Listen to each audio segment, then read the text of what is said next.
الحمد لله نحمده ونستعينه ونستغفره ونؤمن به ونتوكل عليه ونعوذ بالله من شرور أنفسنا ومن سيئات أعمالنا من يهده الله فلا مضل له ومن يضلل فلا هادي له ونشهد أن لا إله إلا الله وحده لا شريك له ونشهد أن سيدنا ومولانا محمدا عبده ورسوله أما بعد فأعوذ بالله من الشيطان الرجيم بسم الله الرحمن الرحيم والعصر إن الإنسان لفي خسر صدق الله العظيم وصدق رسوله النبي الكريم ونحن على ذلك من الشاهدين والشاكرين والحمد لله رب العالمين اللهم صل على سيدنا ومولانا محمد وعلى آله وأصحابه كما تحب وترضى عدد ما تحب وترضى. قابل احترام معلمات، عزیز طالبات اور باہر سے تشریف لانے والی امت مسلمہ کی مقدس ماؤں، بہنوں، بیٹیوں،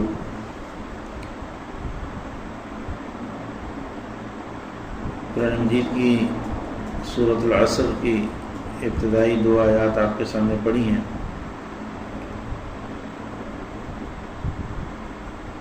اور سورۃ العصر ویسے تو سارا قرآن ہی نورانی تعلیمات سے بھرا ہوا ہے، لیکن سورۃ العصر میں جو بات بیان کی گئی ہے اس کے متعلق حضرت امام شافعی رحمۃ اللہ علیہ فرماتے تھے کہ اگر سارا قرآن مجید نازل نہ بھی ہوتا، صرف سورہ عصر نازل ہو جاتی تو انسانوں کی ہدایت کے لیے، رہنمائی کے لیے یہی ایک صورت ہی کافی تھی. دیکھنے میں یہ بظاہر چھوٹی صورت دکھائی دیتی ہے، لیکن اس میں جو مضامین بیان کیے گئے ہیں وہ انسان کی ساری زندگی پر حاوی ہیں. اس میں ابتدا میں اللہ رب العزت نے قسم کھائی ہے. عام طور پر ہمارے معاشرے میں قسم اس وقت کھائی جاتی ہے جب کسی کو دوسرے آدمی کو بات کا یقین دلانا مقصود ہوتا ہے، اور دل میں یہ بات ہوتی ہے کہ شاید وہ میری بات پر اعتماد نہیں کرے گا. تو اللہ رب العزت کو تو ایسی ضرورت نہیں. تو اللہ رب العزت جو قرآن مجید میں قسمیں کھاتے ہیں تو اس کے مختلف مقاصد علماء نے ذکر کیے.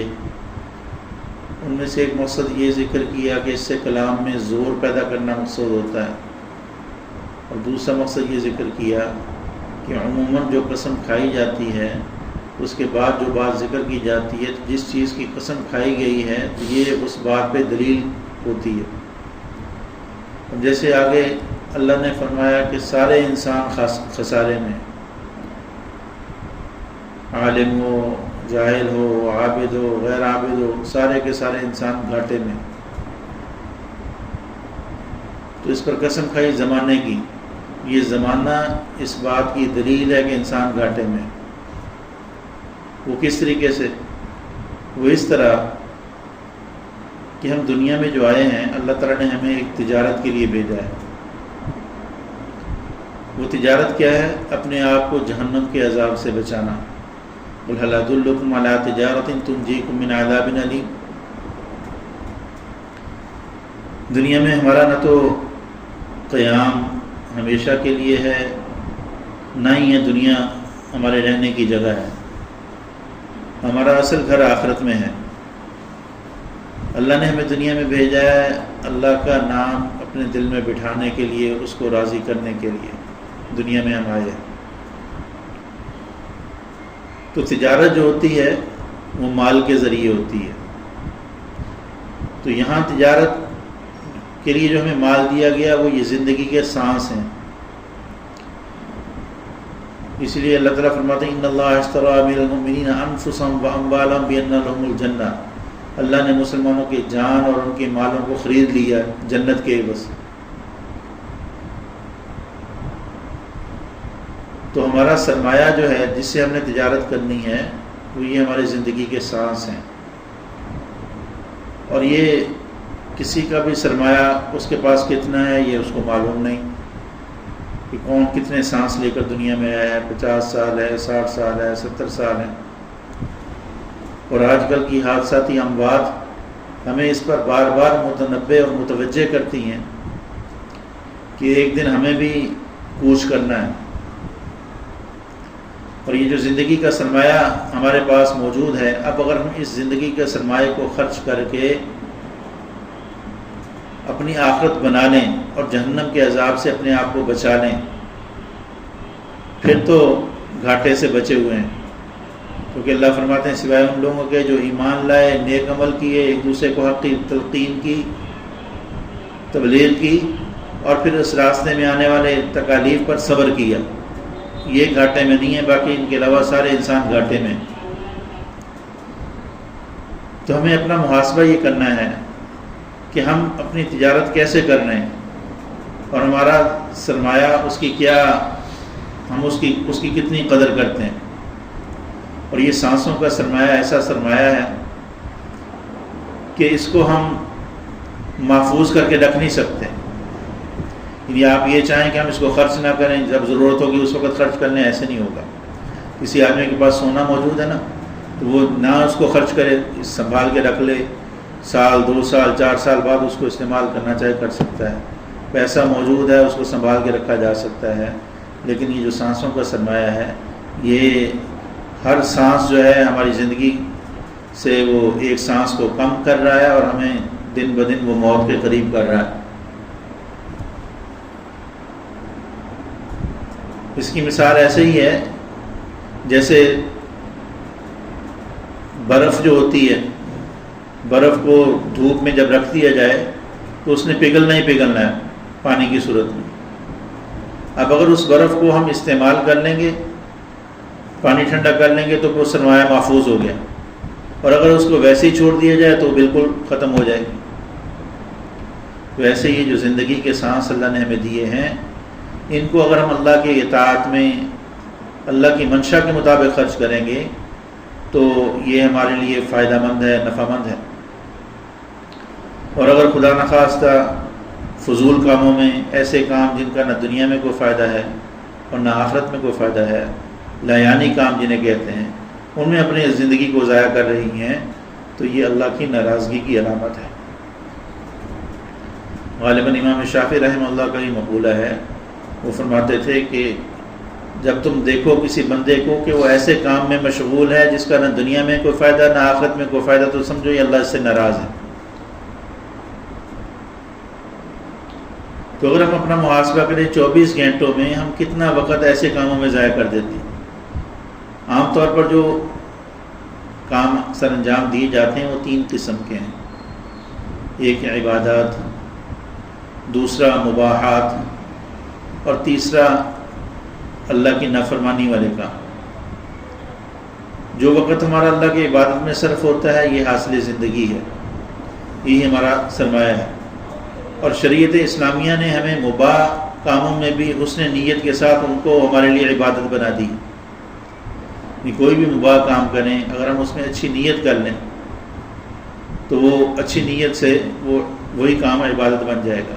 مثال کے طور پر گھر میں بچوں سے پیار کرنا ہے، اب یہ ایک مباح کام ہے، لیکن اگر اس نیت سے کیا جائے کہ حضور صلی اللہ علیہ وسلم بچوں سے پیار کیا کرتے تھے، حضور صلی اللہ علیہ وسلم نے بچوں سے شفقت والا معاملہ کرنے کا حکم دیا ہے، پیار کرنے کا حکم دیا ہے، تو اس پیار کرنے پہ بھی ہمیں نیکیاں ملیں گی۔ گھر میں جو بڑے موجود ہیں ان کی خدمت اس نیت سے کریں کہ اللہ نے ذمہ لگائی ہے، خاوند کے حقوق کی ادائیگی یا خاوند بیوی کے حقوق کی ادائیگی اس نیت سے کرے کہ اللہ کا حکم ہے، تو پھر تو یہ عبادت بن جاتا ہے۔ اور اگر ویسے ہی کرے بندہ، اس میں کوئی نیت نہ ہو، تو پھر یہ ایک مباح کام ہے۔ اور اسی طریقے سے دوسری چیزیں بھی۔ اور تیسری چیز اللہ کی نافرمانی والے کام ہیں، جیسے گفتگو کر رہی ہیں، اس میں غیبت ہے، کسی پر الزام تراشی ہے، کسی کی حق تلفی ہے، جھوٹ بولنا ہے، تو یہ گانا سننا ہے، اور اسی سے فلمیں، ڈرامے، یہ چیزیں، غیر محرم کو دیکھنا، بد نظری، یہ ساری اللہ کی نافرمانی کے امور ہیں۔ اور اللہ کی نافرمانی کے کام چاہے وہ بظاہر دیکھنے میں ہمیں چھوٹے ہی دکھائی دیں، لیکن ہر نافرمانی کے پیچھے اللہ کا غضب چھپا ہوا ہے۔ جیسے ہر نیکی کے پیچھے اللہ کی رضا چھپی ہوئی ہے، اسی طریقے سے ہر گناہ کے پیچھے، ہر نافرمانی کے پیچھے اللہ کا غضب چھپا ہوا ہے۔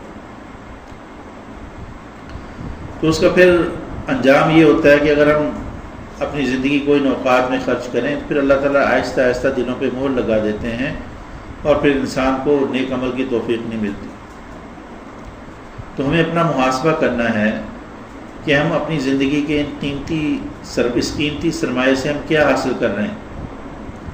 ہم تو خوش ہوتے ہیں کہ جب ہماری بچہ 5 سال کا ہو گیا، 7 سال کا ہو گیا، 10 سال کا ہو گیا، ہم سالگرہ مناتے ہیں کہ ہمارا بچہ اتنا بڑا ہو گیا۔ تو حقیقت میں یہ خوشی کا مقام نہیں، بلکہ یہ سوچنے کا مقام ہے، پریشانی کا مقام ہے کہ جتنی زندگی لے کر آئے تھے اس میں سے اتنے سال کم ہو گئے۔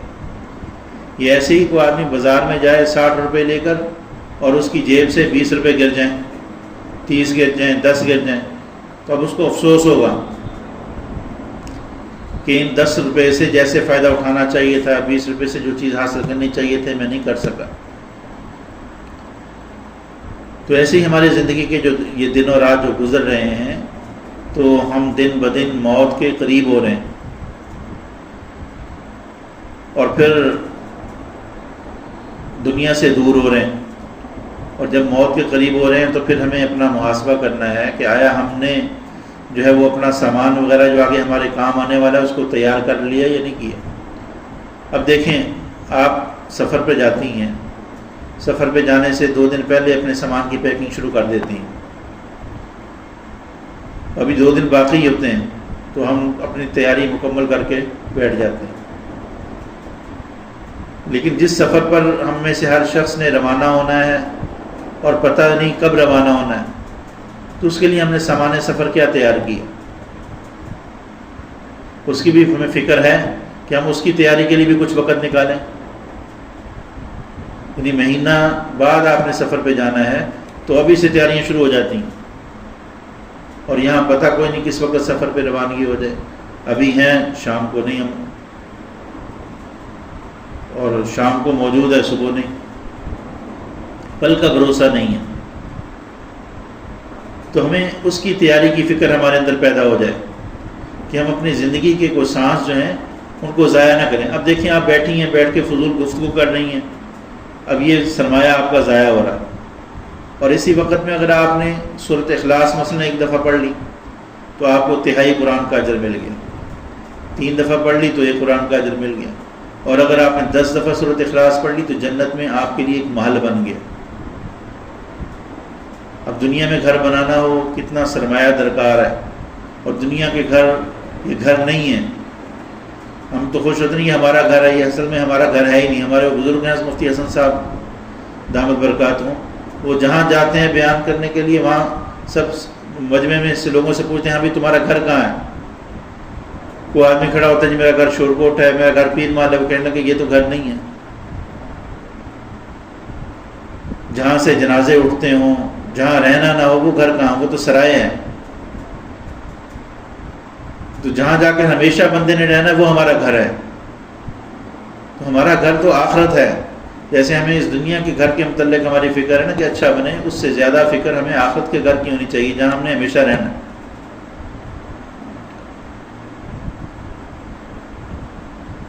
تو یہ فکر ہمیں لگ جائے کہ ہماری زندگی کے کوئی سانس جو ہیں وہ ضائع نہ جائیں۔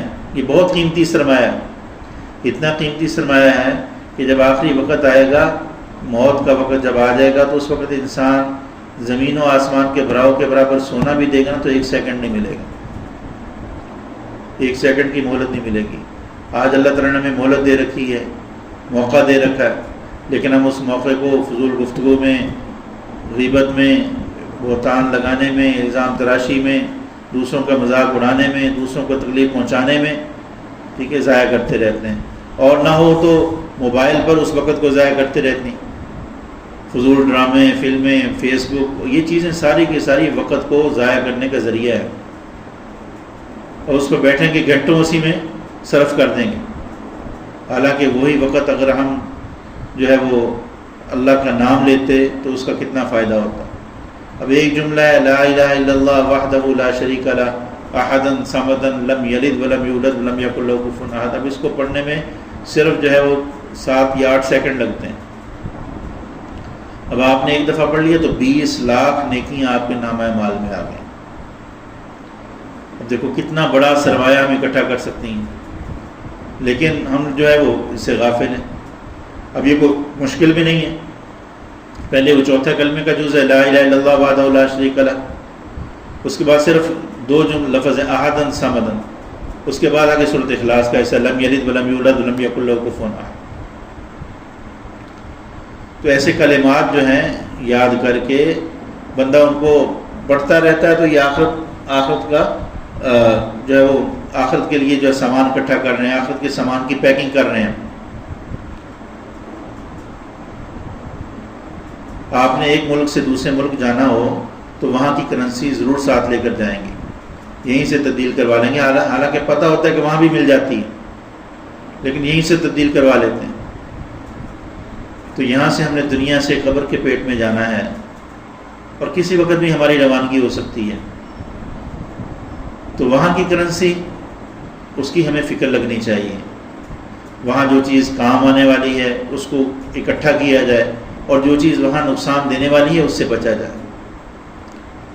ہم سمجھتے ہیں کہ صرف عبادات ہی کر لیں، یعنی اب اور کسی کو جیسے میں نے پہلے بھی کئی دفعہ عرض کیا، کچھ شوق پیدا ہو جاتا ہے تو کچھ عبادات تسبیحات تلاوت کر لیتی ہیں، لیکن اپنی زبان سے دوسروں کو تکلیف پہنچانے سے بچانا، اپنی ذات سے کسی کو تکلیف نہ پہنچے، ٹھیک ہے، یہ وہ جو ساری نیکیوں کو برباد کرنے والے ہیں ان سے بچنے کا اہتمام نہیں. میں نے پہلے بھی یہ عرض کیا کہ آپ صلی اللہ علیہ وسلم کے سامنے ذکر کیا گیا ایک خاتون ہے وہ بڑی عابدہ ہے، ٹھیک ہے، لیکن لوگوں کو تکلیف پہنچاتی ہے، اور اس کے بالمقابل ایک خاتون ہے جو فرائض پر اکتفا کرتی ہے لیکن لوگوں کو تکلیف نہیں پہنچاتی، اپنے شر سے بچاتی ہے. تو آپ نے فرمایا پہلی جو ہے وہ جہنمی ہے اور دوسرے کے متعلق فرمایا وہ جنتی ہے. اور ایک روایت میں یہ بھی آتا ہے کہ آپ نے ارشاد فرمایا جس نے 3 باتوں کا اہتمام کیا اللہ تعالیٰ اس کو جنت میں داخل کریں گے. ان میں سے ایک بات یہ بھی ہے کہ اپنے شر سے لوگوں کو محفوظ رکھیں. پہلی بات یہ کہ من اکل طیبا وعمل فی سنت وامن الناس بوائقہ دخل الجنہ، جس نے حلال کھایا.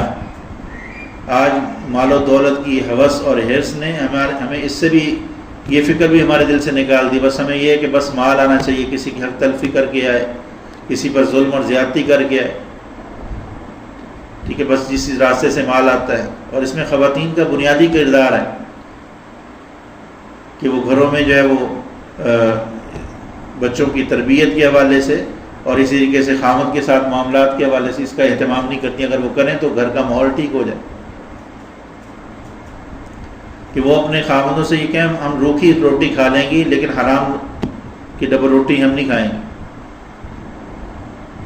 یہ مختصر سی زندگی ہے، اپنی خواہشات کی قربانی دے لیں، اللہ بہت نوازیں گے.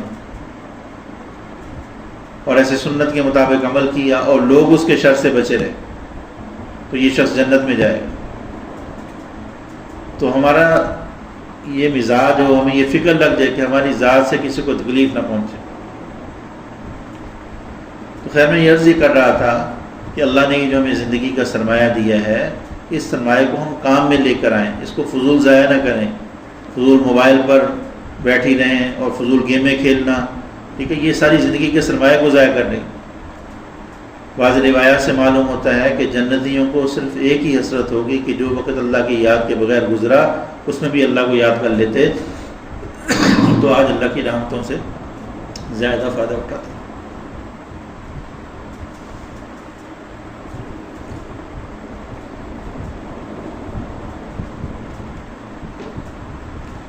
تو اس بات کی عادت ڈالیں کہ ہماری زبان اللہ کے ذکر میں لگی رہے. تیسرا کلمہ درود شریف، جتنے بھی عمل ہیں اللہ کے مبارک نام سارے برکت والے ہیں.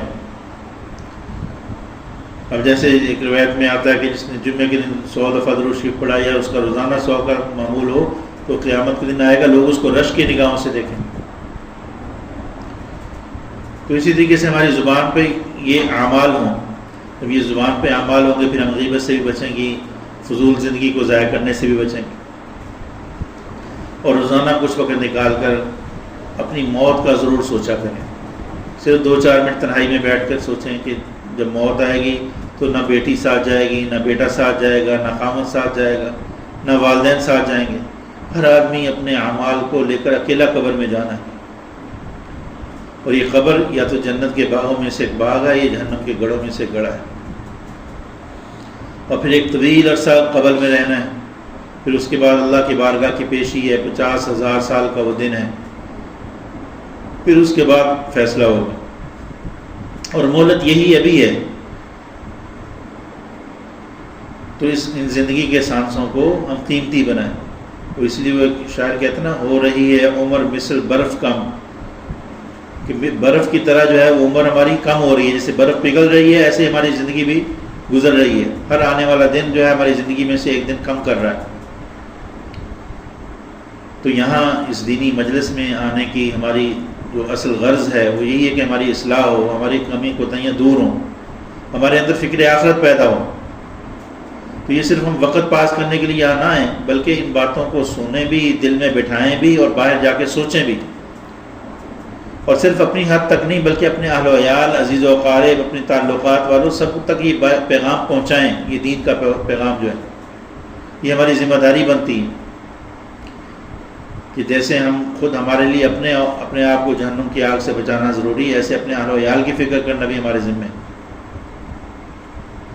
تو اس کی فکر کریں گی اور ان باتوں کا اہتمام، یعنی اگر ہم بعد میں بیٹھ کے ان چیزوں کو سوچیں تو پھر جو ہے انشاءاللہ ہماری زندگی میں تبدیلی آئے گی. اور اگر خدا نخواستہ اس طرح غفلت میں زندگی گزر گئی تو آگے جو نقصان ہے اس کی پھر تلافی نہیں ہو سکے گی. تو اللہ نے یہ جو سانس دیے ہیں ان کو غنیمت سمجھیں، ان سانسوں کو ان کی اطاعت میں لگائیں، فرما برداری میں لگائیں، اللہ کے رسول صلی اللہ علیہ وسلم کی غلامی میں لگائیں. یہ آنکھیں، یہ زبان، یہ کان، یہ ہاتھ، یہ جو اللہ نے دیے ہیں یہ اللہ کی اطاعت میں لگنے چاہیے. ان سے اللہ کی نافرمانی سرزد نہ ہو. اگر ہم ان کا اہتمام کریں گے تو پھر ہم اللہ کی نظروں میں قیمتی بنتی چلی جائیں گے. اور اگر ہم نے ان چیزوں کا اہتمام نہ کیا تو پھر چاہے آپ نے قیمتی سے قیمتی لباس پہن رکھا ہے، قیمتی سے قیمتی زیور پہن رکھا ہے، قیمتی سے قیمتی گاڑی میں بیٹھی ہیں، بڑے عالیشان محل میں رہ رہی ہیں، لیکن وہ ساری چیزیں وہ ان پر اللہ کی لعنت برس رہی ہے، اللہ کی رحمت سے دور ہیں. اور اگر اللہ کی اطاعت والی زندگی ہے، کچے گھر میں بھی ہیں، ٹوٹی ہوئی چٹائی پر بیٹھی ہوئی ہیں، تو ان پر بھی اللہ کی رحمتیں برس رہی ہیں.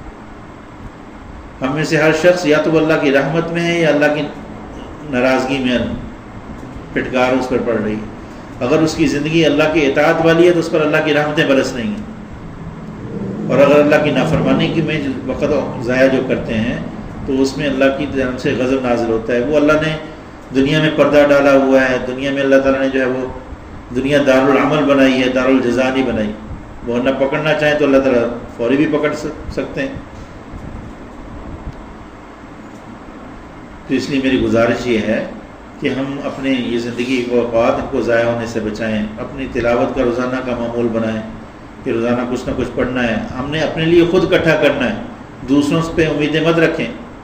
اس لیے آپ میں عقل مند آدمی وہ ہے جو اپنی حقیقت پہچان لے اور مرنے کے بعد کی تیاری کرنے میں لگ جائے. اور بیوقوف وہ ہے جو خواہشات میں چلے اور اللہ پہ امیدیں باندھے رکھے. جیسے آپ نے سفر پہ جانا ہوتا ہے تو اپنا سامان خود پیک کرتی ہیں، خود تیار کرتی ہیں، تو وہاں بھی آپ نے اپنا سامان خود لے کر جانا ہے.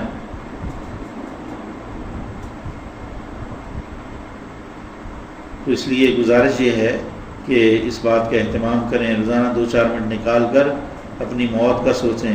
اور اسی طریقے سے اپنے جو عزیز و اقارب ہمارے گھروں میں سے جو افراد دنیا سے چلے گئے ان کے متعلق سوچیں کہ وہ بھی ایک دن یہاں رہا کرتے تھے، اب نہیں ہیں. اسی طریقے سے ہمارے ساتھ بھی ایسے ہوگا. تو ہم نے بھی یہاں ہمیشہ نہیں رہنا. تو اپنی زندگی کا محاسبہ کریں. اگر ہماری ذات سے کسی کو تکلیف پہنچی ہے، کسی کی حق تلفی ہوئی ہے تو اس کا حق ادا کریں، اس سے معافی مانگیں اس دن کے آنے سے پہلے کہ جب ہم معافی مانگیں گے پھر کوئی معاف نہیں کرے گا. اور اللہ کو راضی کریں اور اللہ سے بھی روز بندہ معافی مانگتا رہے اپنے گناہوں کی، تو اللہ تعالیٰ جو ہے پھر انسان کو صحیح زندگی گزارنے کی توفیق دے دیتے ہیں. اللہ تعالیٰ سے دعا ہے اللہ تعالیٰ ہمیں عمل کی توفیق نصیب فرمائے. وآخر دعوانا الحمدللہ رب العالمین.